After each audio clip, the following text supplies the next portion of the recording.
Mesdames et messieurs, bonsoir, c'est l'heure de parler sport sur 2M.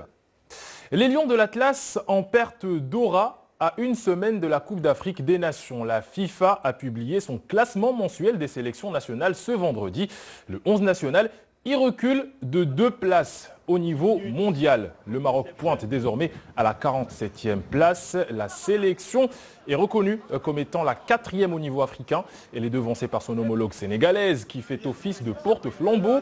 La Tunisie pointe au 2e rang. Le Nigeria est 3e.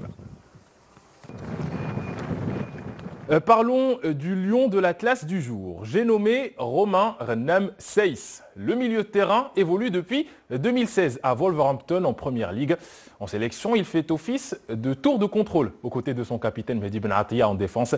Jamal Oualam nous rapproche du profil du joueur. Solide comme un roc, mais avec des qualités techniques au-dessus de la moyenne qui lui permettent de voguer tant en défense centrale qu'au milieu de terrain. Romain Saïs, né en France le 26 mars 1990, s'est très tôt distingué. Le joueur s'est marqué des buts, stabilisé une défense ou un milieu de terrain. Il passe les échelons jusqu'à l'élite du championnat français avec la formation du SCO d'Angers. Il révèle alors toutes ses qualités, son aptitude à aller au duel, au sol ou de la tête. Et parfois, il fait l'étalage de ses facultés, balle au pied, à tromper adversaire et même le gardien de but. Romain Saïs rayonne en France, en Ligue 2 puis en Ligue 1 et son talent est repéré outre-Manche dans la terre de naissance du football, j'ai nommé l'Angleterre. Le joueur qui aime les contacts, qui aime tout donner sur un terrain, s'éclate en Championship avec Wolverhampton. Auteur de 2 excellentes saisons, il découvre l'an dernier la Première Ligue, le plus grand championnat au monde. Il y brille en inscrivant plusieurs buts.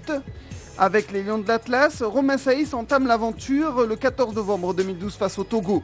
C'est à partir de 2016 et l'arrivée d'Hervé, le joueur prend ses quartiers et s'impose dans un groupe homogène. En 30 sélections, il inscrit un but, participe à la CAN 2017 et la Coupe du Monde 2018, sommet d'une belle carrière. Dans quelques jours, Romain Saïs va participer à sa 2e CAN, celle de la maturité, avec l'objectif de remporter un trophée qui échappe au Maroc depuis 1976. Botola, certains actes ne passent pas inaperçus aux yeux de la Commission centrale de discipline et du fair play de la Fédération royale marocaine de football. La dite commission s'est prononcée au sujet de plusieurs actes extrasportifs survenus lors des dernières journées du championnat. La plupart des sanctions est relative à l'utilisation de feux d'artifice et à l'invasion des pelouses par certains supporters. Ainsi, l'amende la plus salée revient à l'OCS qui doit s'acquitter de 75 000 dirhams d'amende assortie à 2 matchs à huis clos. C'est suite à son match contre le KCM, le Wydad écope de 50 000 dirhams en marge des matchs WAC OCK et KCM WAC.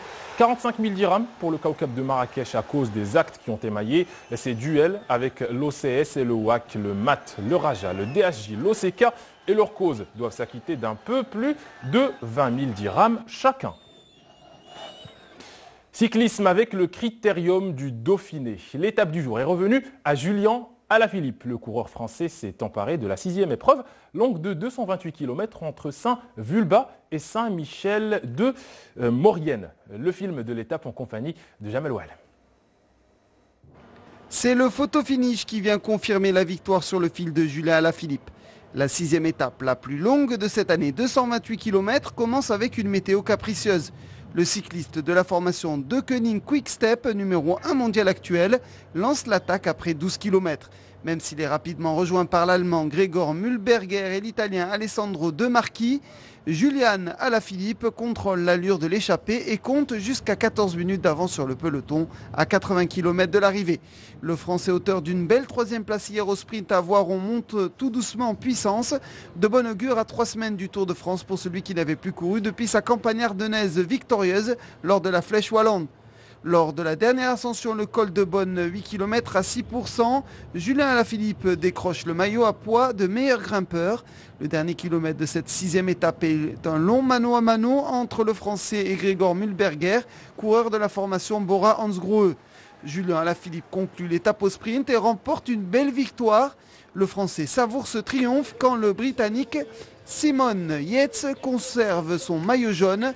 Il termine à 6 minutes du vainqueur du jour, mais pas inquiété par ses poursuivants directs.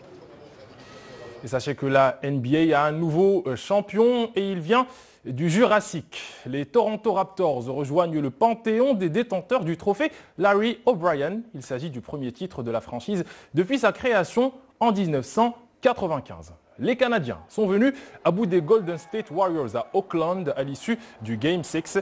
Ils ont remporté leur match 114-110, bouclant ainsi la série des finales sur le score de 4-2. Kyle Lowry et Pascal Siakam ont été étincelants en marquant 26 points chacun. Mention d'honneur pour Kawhi Leonard, le MVP des finales, baptisé désormais le briseur de dynastie. L'ailier, arrivé en provenance de San Antonio, a complètement métamorphosé la franchise en à peine 9 mois. Signalons que la rencontre a eu lieu à l'Oracle Arena, l'antre qui a abrité les Warriors pendant 47 saisons.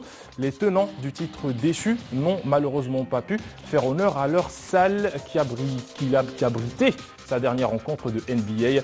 La saison prochaine, les Warriors déménagent à San Francisco. C'est la fin de ce numéro de Que du Sport. On se retrouve demain à cette même place. D'ici là, c'est l'heure de se dire au revoir.